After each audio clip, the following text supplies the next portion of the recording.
اثر انگیز ہے. جی وہ فیروزپور چھوڑنا، راستے میں تشدد دیکھنا، بے گھری سب کچھ کھو دینا. ہاں، اور پھر قصور کے پاس گنڈا سنگھ سرحد سے پاکستان آنا. یہ ایک شخص کی کہانی ہے مگر لاکھوں کی کہانی ہے اصل میں. بالکل. اور اس میں وہ اس وقت کی فرقہ وارانہ کشیدگی اور پاکستان کے لیے جو قربانیاں دی گئیں وہ سب جھلکتا ہے. گنڈا سنگھ والا بارڈر آج بھی اہم ہے، وہ پرچم اتارنے کی تقریب کی وجہ سے بھی. جی، اور فیروزپور سے قریب ہے. قصور کی وہ اسٹریٹجک اہمیت 1965 کی جنگ سے بھی نظر آتی ہے. کھیم کرن کی لڑائی، وہ ٹینکوں کا قبرستان. اوہ ہاں. اور کنگن پور میں ستلج رینجز کا ہیڈ کوارٹر بھی اسی اہمیت کو ظاہر کرتا ہے. اچھا، اب دریاؤں کی بات کریں تو جغرافیہ بھی بہت اہم ہے. ستلج اور راوی دریا ہیں. جی، سرحدیں مناتے ہیں. اور ایک ذریعہ کہتا ہے کہ پرانے بیاس کا خشک راستہ علاقے کو ماجھا اور ہٹھار میں بانٹتا ہے. لیکن یہ دریا ظاہر ہے چیلنج بھی ہیں. جیسے وہ وائس آف امریکہ کی رپورٹ ہے 2019 کے ستلج سیلاب پر، جس کا تعلق بھارت کی طرف سے پانی چھوڑنے سے جوڑا گیا. اچھا، تو اس سے وہ سنتاس معاہدے پر بھی سوال اٹھے ہوں گے. جی بالکل.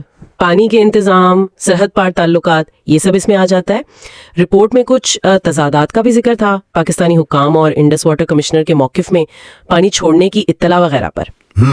تو یہ تو ہوئے سرحد پار کے مسائل. شہر کے اندرونی ماحولیاتی مسائل کا بھی ذکر ہے. جی ہاں، اور وہ کافی تشویشناک تصویر ہے.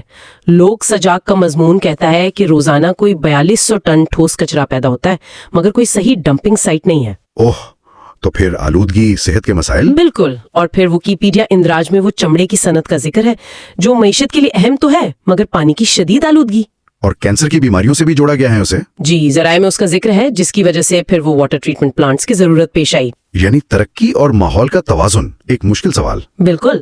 البتہ چھانگا مانگا جنگل ایک مثبت چیز ہے. اتنا بڑا انسان کا لگایا ہوا جنگل. جدید قصور میں وہ موٹر وے کا ذکر ہے، قصور لاہور، اور ایک میوزیم بھی. بڑا سوچنے پر مجبور کرتا ہے. قصور کس کا ہے والا؟ جی، وہ 2015 کے بچوں کے ساتھ زیادتی والے سکینڈل کو ایک استعارے کے طور پر استعمال کرتے ہوئے اجتماعی ذمہ داری کا سوال اٹھاتا ہے. اور 1965 کی بہادری کا موازنہ اس واقعے سے کرتا ہے.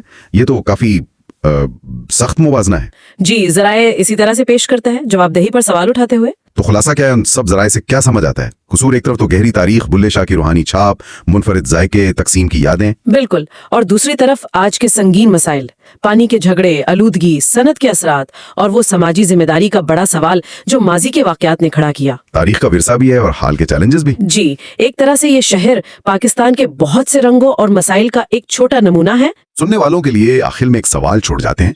قصور کی تاریخ کو دیکھیں، قدیم قلعوں سے، صوفی بزرگوں سے 1965 کے دفاع تک ایک ہمت اور استقامت نظر آتی ہے.